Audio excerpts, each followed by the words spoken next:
Kali ini Jack bakal ngebawain film bertema samurai yang berjudul Pure Japanese tahun 2022.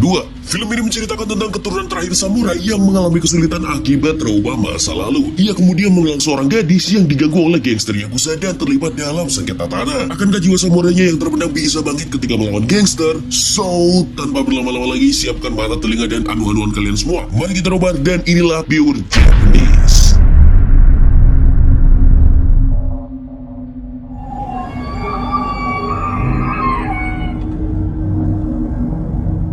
Lakon utama dalam film ini adalah seorang pria bernama Tateishi yang sebenarnya jago bela diri dan keturunan samurai. Namun negara Jepang yang modern ini, samurai sudah menjadi masa lalu dan hanya dianggap sebagai simbol budaya. Tateishi bekerja di sebuah pentas teater dengan lakon balas dendam sang samurai. Akan tetapi, Tateishi hanya bekerja di belakang layar sebagai penata sound effect. Meski begitu, Tateishi tampak senang melakukan pekerjaannya.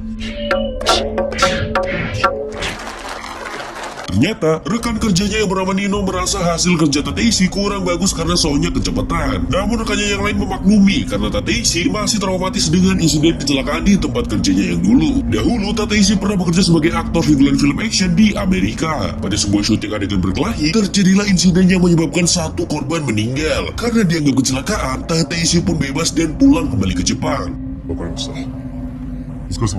Malam harinya, sanggar pentas Tateishi mengadakan acara perpisahan salah satu rekan kerja mereka yang bernama Miura. Di satu-satunya tempat karaoke yang ada di desa ini, biarpun kecil, karaoke ini cukup komplit sampai ada wanita pendamping cantik yang berpenampilan seksi. Pada saat yang sama ternyata ada gangster yang lagi ngumpul. Orang yang sedang mencolok-colok hidungnya ini bernama Juki. Rupanya dia sedang mencoba alat Pure Japanese yang sedang viral. Alat ini dapat mengetahui seberapa Jepangkah kamu. Juki mendapatkan hasil 50% dan itu sudah membuatnya senang. Sedangkan pria yang sedang minum ini adalah pemimpin gangster yang bernama Jinai. Biar mudah, kita panggil saja Junet. Kemudian Miura yang hendak pindah ke ibu kota mengucapkan perpisahan kepada rekan-rekan kerjanya. Tapi tiba-tiba muncul Juki merusak acara dengan menyuruh semua orang di meja untuk mencoba alat Pure Japanese. Semua orang mencoba kecuali Tateishi, karena Tateishi bukan orang yang suka coba-coba barang viral. Juki yang tersinggung lalu memaksanya dan terjadilah cekcok di antara mereka.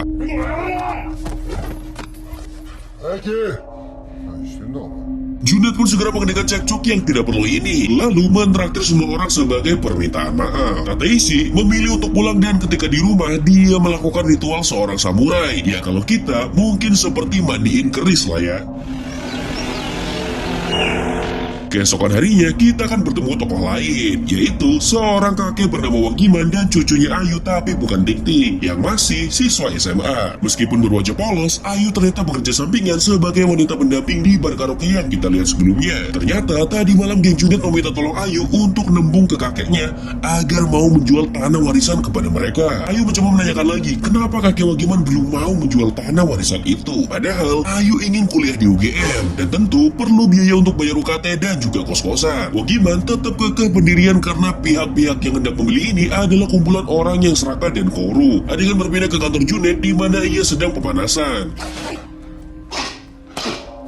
Dari suara tinjunya saja, kita bisa tahu kalau Junet ini jawara yang sangat jago berkelahi. Mereka kemudian membahas progres proyek pemandian air panas yang baru saja mendapat investor baru dari Cina. Akan tetapi, satu lahan yang belum terjual yaitu tanah milik Wang Giman. Si rambut jamur yang tidak salah apa-apa dijadikan samsak tinju oleh Junet. Dan ia berjanji akan mendapatkan tanah itu bagaimanapun caranya.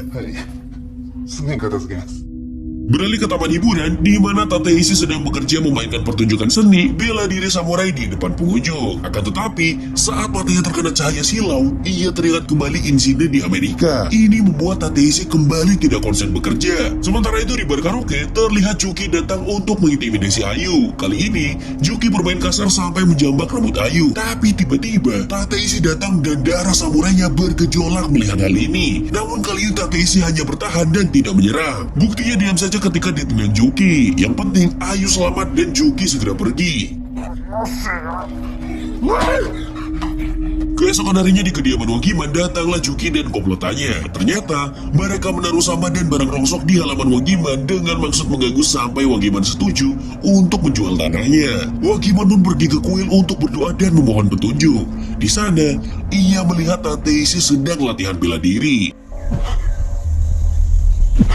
Adegan beralih ke balai desa di mana Pak Kurosaki sedang melakukan kampanye tentang pentingnya pemandian air panas agar kabupaten ini bisa go internasional. 古臭い。過去にしがみついていてはな。 Ternyata masih ada warga yang menolak, terlihat dari poster yang dipasang ini. おい、立石、そこ座れよ。 Di kantor, Tateshi naik pangkat menjadi aktor pentas menggantikan Miura. Walaupun masih sering salah, si manajer senang dengan ketekunan yang ditujukan Tateshi selama bekerja di sini.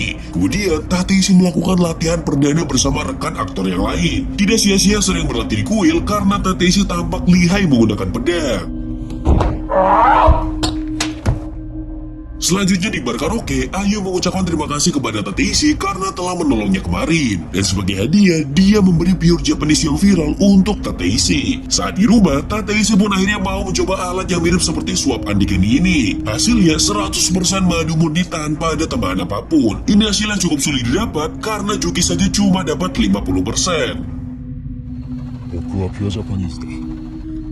Sementara itu di bar karaoke, Pak Kurosaki sedang marah-marah karena pembangunan onsen tertunda gara-gara kurang tanahnya si Wagiman ini. Mereka pun memanggil Ayu yang sedang kerja di sana. Memang dasar serigala berbulu domba, Pak Kurosaki memasang senyum palsunya untuk membujuk Ayu. Faktanya, kabupaten ini sangat kecil dan tak ada pekerjaan. Sampai Ayu yang masih sekolah bekerja jadi cewek karaoke. Pemandian air panas ini adalah kesempatan menyerap tenaga kerja. お金が必要なんですよね。でもこの町には働く場所がない。 Besoknya, Ayu dan kawannya jalan-jalan ke taman hiburan yang bersetting tempo dulu. Hari itu, kebetulan Tateshi pentas perdana sebagai aktor. Pentas berlangsung seru dan Tateshi tampil memukau bagaikan samurai sejati. Hanya saja ketika matanya terkena silau dari pedang lawan, lagi-lagi muncul ingatan masa lalu. Life's but a dream. Kali ini saat Tateshi masih bocil, Tateshi yang seharusnya kalah malah mendorong Nino yang akhirnya membuat pentas dihentikan karena masalah teknis. Di luar, Nino mengeluhkan pentas yang gagal terutama acting Tateshi yang kacau lagi gara-gara traumatis. Mendengar hal itu, Ayu malah merasa kasihan dan ingin memberi semangat. Tak lama kemudian Ayu menemui Tateshi untuk berterima kasih karena sudah ditolong kemarin. Dan akhirnya, mereka pun berkeliling taman hiburan bersama. Saat mampir di stand lempar shuriken, yaitu salah satu pisau khas ninja atau samurai, Tateshi terlihat lihai melemparkan shuriken seperti Ninja Hattori, Naruto, dan Samurai X. Saat pamitan di jembatan merah, Ayu tak lupa memberi semangat kepada Tateshi. Pentas besok pasti akan berjalan lancar, karena Juki saja bisa dia kalahkan. Tanpa diduga, Tateshi menjawab yang tersulit justru menahan dirinya. Aduh, apa nih maksudnya? 僕にとっては超えないことの方が難しいんだけどね。 Keesokan paginya, Ayu ngedumel karena Sama dan Rongsok gak habis-habis ditaruh oleh gangster di halaman rumah mereka.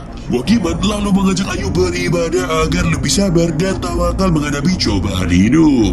Sesampainya di sana, mereka menjumpai Tateshi yang sedang melatih tinjunya. Ayu mulai ngefans kepada Tateshi, akan tetapi Wagiman malah melihat aura yang berbeda dari Tateshi yang menurutnya seperti pembunuh. あいつの目には狂気が見えるんだよ。人を殺せるだけの狂気が。 Malamnya, Tateshi bertemu lagi dengan Wagiman di acara pertemuan balai desa karena disuruh menggantikan manajernya. Di pertemuan itu, Pak Kurosaki lagi-lagi menyampaikan janji-janji soal pemandian air panas yang akan dia bangun di desa.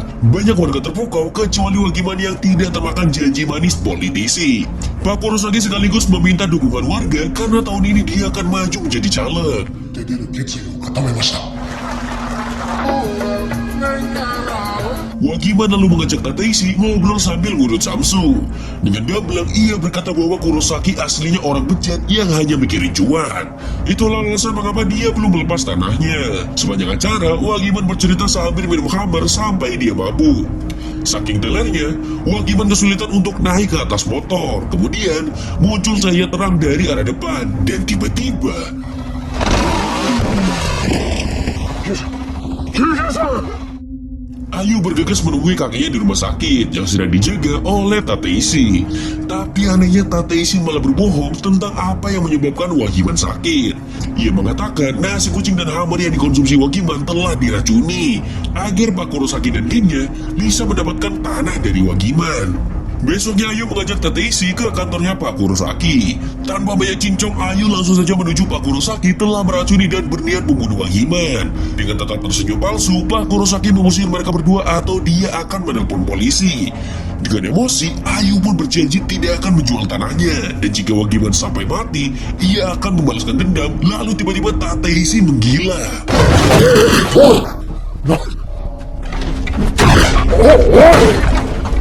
これ以上誰かを傷つけたら許さない。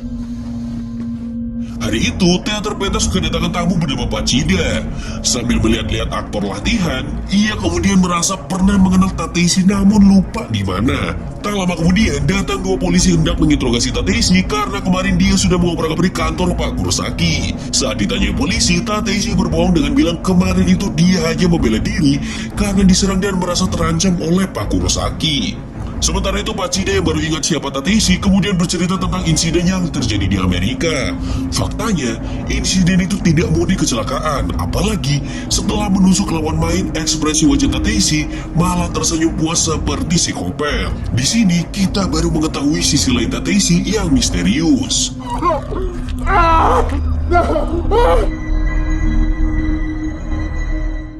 Kita akan melihat masa kecil Tateshi yang ternyata pernah dibully karena dianggap bukan orang asli Jepang.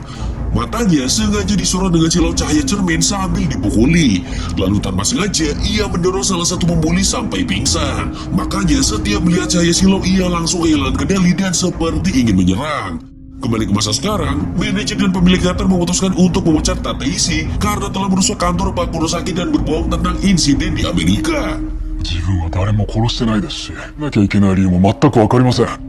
Di pemakaman Pak Wagiman, Tateshi hadir memberi penghormatan terakhir. Ayu yang menganggap Tateshi pahlawan menjadi sangat marah ketika tahu fakta penyebab kakeknya meninggal karena gegar otak, bukan diracun seperti klaim dari Takeshi.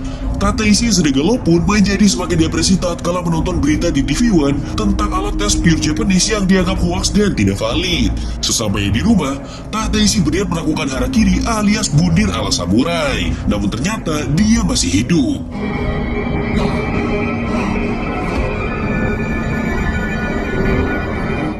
Ayu yang baru saja hidup sebatang kara besoknya didatangi oleh Juki dan Junet untuk memaksa Ayu menjual tanah. Juki mulai mengobrak-abrik rumah agar Ayu semakin merasa takut. Lalu saat mereka berdua berebut pisau, tiba-tiba Ayu yang ketakutan karena tidak sengaja membunuh Juki kemudian lari menembus hutan hingga akhirnya ia bertemu dengan Tateshi di kuil. Sebagai warga yang terzolimi, ia pun meminta perlindungan. Tak lama, datanglah Junet dan gengnya. Awalnya, mereka minta Tateshi untuk menyerahkan Ayu secara baik-baik. Namun karena Junedi orang tak suka ribet, akhirnya dia menembak Tateshi.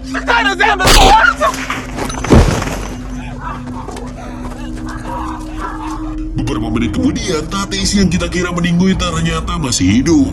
Karena pelurunya tepat mengenai shuriken yang ada di dalam kantong bajunya. Tateshi yang menerima takdirnya sebagai samurai melakukan penyerangan seorang diri ke lokasi pembangunan onsen yang dijaga oleh gangster. Sambil menunggu di motornya, ia melempar bom yang membuat pembangunan terhenti dan melawan kawanan gangster dengan 9 katana layaknya seorang samurai sejati. Junet mengambil katana yang tertinggal dan mencobanya dengan menebasi rambut jamur karena terlalu banyak bacot.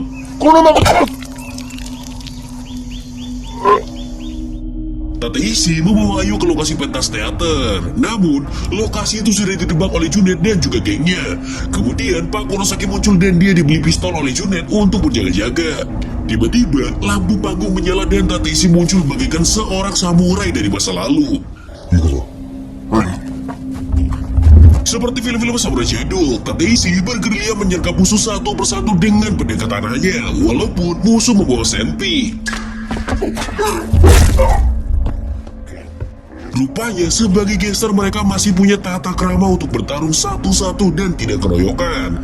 Meski begitu, Tateshi sudah berhasil mengalahkan 2 orang. Muncul orang ketiga yang mengarahkan senpinya dan tiba-tiba datang Ayu menembak duluan. Namun tiba-tiba, Pak Kurosaki menembak Ayu sampai terjatuh tak berdaya.